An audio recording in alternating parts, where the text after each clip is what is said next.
کسی کا فون آیا کسی غیر مسلم ملک سے, میں ملک کا نام نہیں لیتا, انہوں نے کہا میری بچی اسکول جا رہی ہے, پورا اسکارف لیتی ہے, تو اس کو وہاں اسکول میں جو غیر مسلم ٹیچرز ہیں انہوں نے اسلام کے خلاف ورغلانا شروع کر دیا.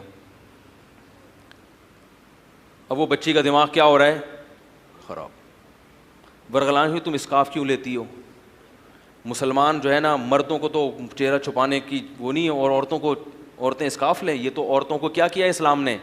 اب وہ ٹیچرز جو ہے نا, غیر مسلم ٹیچرز, مسلسل اس بچی کا ذہن کہ تمہیں آدھی وراثت کیوں دی ہے, بھائی کو 1 لاکھ ملیں گے اور بہن کو کیا ملے گا 50,000, یہ تو ظلم ہے.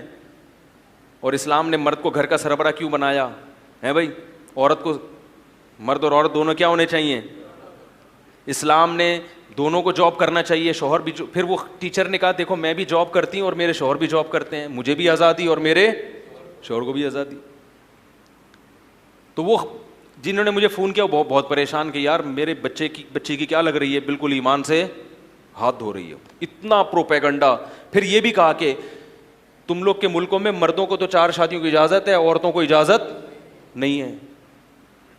وراثت پہ اور جو ایکویلٹی, یعنی وہ بار بار یہ کہ اسلام میں مرد اور عورت میں ایکویلٹی, ایکول کیوں نہیں ہے, برابر کیوں نہیں ہے. تو میں نے ان سے کہا, میں نے کہا اپنی بچی کو کچھ آپ خود سمجھائیں اور کہیں کہ اب ٹیچر سے بحث کیا کرو. پہلی بات, اسلام میں عورت کی ذمہ داری شوہر کے کندھوں پہ ڈالی ہے, تو یہ عورت کی ذمہ داری بڑھائی ہے یا کم کر دی ہے؟ بولو بھائی. اسلام یہ جو ٹیچر پڑھا رہی ہے نا, اسلام اس کے میاں کو کہہ رہا ہے کہ اس کا بھی خرچہ کون اٹھائے گا؟ تم اٹھاؤ گے. تو یہ تو عورت پر احسان کیا یا ظلم کیا؟ احسان کیا. دوسری بات اس نے کہی کہ وہ اسلام کہتا ہے عورت گھر میں قید رہے. میں نے کہا قید جیل خانے میں ہوتی ہے, گھر میں نہیں ہوتی. قید کا لفظ استعمال کر کے نا نفسیاتی متاثر کیا جا رہا ہے. دیکھو بندہ مرد بھی ساری دنیا میں گھومتا ہے, سکون کہاں کے ملتا ہے؟ گھر میں. تو کیا قید خانہ ہے؟ آپ آفس سے شام کو گھر بھاگتے ہو نا جلدی, بھائی شام کو آپ صدر یا ٹاور سے واپس آؤ تو واپسی پہ کس قدر رش ہوتا ہے. دوپہر کو آؤ گے رش نہیں ہوگا. شام کو رش کیوں ہوتا ہے؟ سب تاجر دکانیں بند کر کے گھر بھاگ رہے ہو. تو قید ہونے کے لیے بھاگ رہے ہیں گھر میں. وہ ان کو پتا ہے کہ دکان میں ہم قید تھے, گھر میں کیا ہوں گے؟ کھلا کھائیں گے تے ننگا نہائیں گے. پنجابی لوگ مثال دیتے ہیں. ہم ایک دفعہ سفر میں تھے تو میرے ساتھ لاہور کے کچھ ساتھی تھے. اس وقت مجھے پتا چلا لاہوری بڑے ماشاءاللہ کھلے ڈلے بہت ہوتے ہیں, ماشاءاللہ بڑی کھلی ڈلی اسپیکنگ ہوتی ہے ان کی. تو کچھ لاہور کے بھی تھے. تو ہم سفر میں تھک گئے, تو جب ہماری سفر سے واپسی تھی تو وہ لاہور والے ہمارے 2 بڑے پیارے لڑکے تھے, بڑے اچھل رہے تھے. وہ پنجابی میں کہہ رہے تھے بڑی موجہ ہی موجہ, آپ گھر جا رہے ہیں تے کھلا کھائیں گے تے ننگا نہائیں گے. گھر تو سکون کی جگہ ہے, وہاں تو مزہ آتا ہے انسان کو. قرآن نے کیا کہا ہے؟ والمحصنات, حصن کہتے ہیں قلعے کو. حصن کسے کہتے ہیں؟ قلعے کو. تو عورت جو گھر میں رہنے والی ہے تو اس گھر کو اللہ نے کیا کہا؟ قلعہ. قلعے میں انسان قید نہیں ہوتا, محفوظ ہوتا ہے. بات آ رہی؟ فوج جو قلعہ بناتی ہے نا اپنے لیے, وہ قید ہونے کے لیے نہیں بلکہ دشمن سے اپنی حفاظت کے لیے. تو اسلام نے عورت کو مردوں کی ہوس کا نشانہ بننے سے بچانے کے لیے گھر کی 4 دیواری میں محفوظ کیا ہے, قید نہیں کیا. تو میں نے ان کو بولا کہ اپنی بچی سے کہو کہ اس ٹیچر سے کہیں کہ جو بھی مس یا جو بھی ٹیچر جو بھی ہیں, جو بھی وہ لقب ان کو دے کے خطاب کرتی ہیں, کہ آپ کی عورتیں محفوظ نہیں ہیں, مسلم عورتیں. باقی اسلام نے یہ تھوڑی کہا کہ اس میں وہ چارپائی سے باندھ دو ان کو, پردے کے ساتھ جا سکتی ہے جہاں بھی جائیں, شوہر کی اجازت کے ساتھ, شوہر کو پتہ ہو, تاکہ نگرانی بھی تو ہو نا. جہاں پھول ہوتے ہیں تو کانٹے اللہ نگرانی کے لیے پیدا کرتا ہے کہ نہیں کرتا؟ تو اسلام نے یہ مان لیا کہ عورت پھول کی طرح ہے, لہذا اس کے گرد مردوں کے کانٹے ہوں گے جو اس کی حفاظت کریں گے. غیر مسلم عورت کو پھول ماننے کے لیے تیار ہے ہی نہیں. صحیح ہے نا؟ اس گراؤنڈ ریئلٹی کے منکر ہیں وہ, اس حقیقت کے منکر ہیں. یہ تو دنیا میں مثال دی ہے, خوبصورت پھولوں کے گرد کیا لگے ہوتے ہیں؟ کانٹے.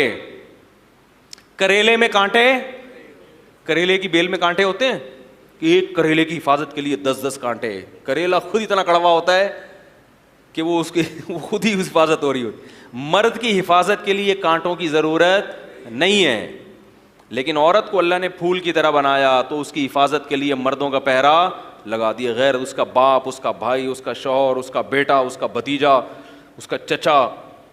تو اب وہاں تک پہنچنے کے لیے ان تمام سنگلاخ چٹانوں کو عبور کرنا پڑے گا. ابا بھی دیکھے گا ٹیڑھی آنکھ سے, بھائی بھی دیکھے گا ٹیڑھی آنکھ سے.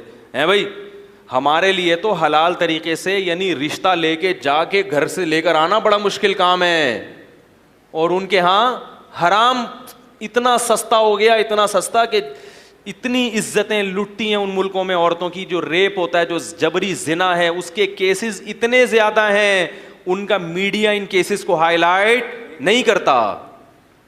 ہمارے رشتے دار نے کسی غیر مسلم ملک کے بارے میں اپنی آنکھوں سے دیکھا, کہہ رہے میں نے ایک بچی دیکھی بالکل ینگ 15 سال کی, بہت خوبصورت, لیکن ذہنی توازن خراب تھا, ایکسٹرا آرڈینری وہ خوبصورت تھی. کہہ رہے وجہ کیا تھی, اس کے ساتھ خوبصورتی کی وجہ سے جبری زنا 15 سال کی عمر میں اتنی بار ہو چکا تھا کہ وہ ذہنی توازن کھو بیٹھی. ہمارے یہاں کوئی اگر اتنی زیادہ خوبصورت ہوگی تو اتنے ہی اونچے خاندان میں جائے گی.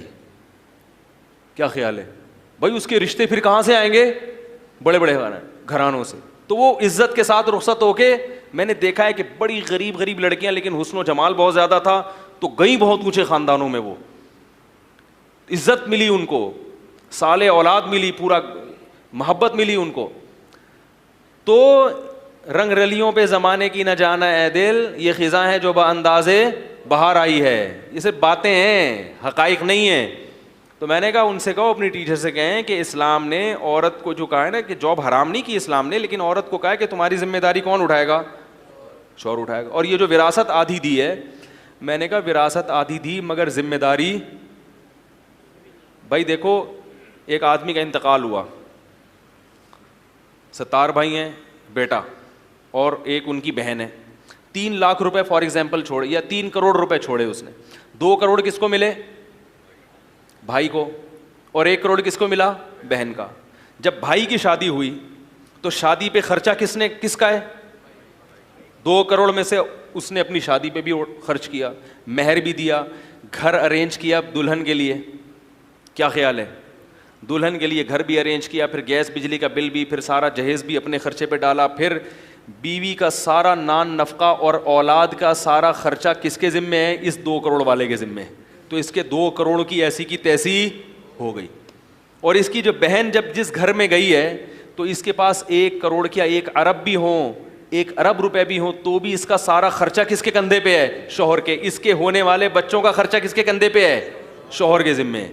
عورت کتنی ہی مالدار ہو, اپنے بچوں کا خرچہ بھی عورت پر لازم نہیں ہے. یورپ میں عورت سے بھی خرچہ لیا جاتا ہے بچے کے لیے, اسلام میں بچے کے لیے خرچہ عورت سے نہیں لیا جاتا. بچے کی ساری ذمہ داری مرد پہ. اس کے 1 کروڑ قیامت تک بچے رہیں گے. کیا خیال ہے, اور اس کے 2 کروڑ کی واٹ لگ جائے گی تھوڑے دنوں میں. تو اگر اللہ ہم سے پوچھتا, آپ لوگوں سے پوچھتا, ہم کہتے ہیں اللہ ہمیں, اس کو تو 1 کروڑ بھی تو زیادہ دے رہا ہے اگر عقل سے سوچا جائے.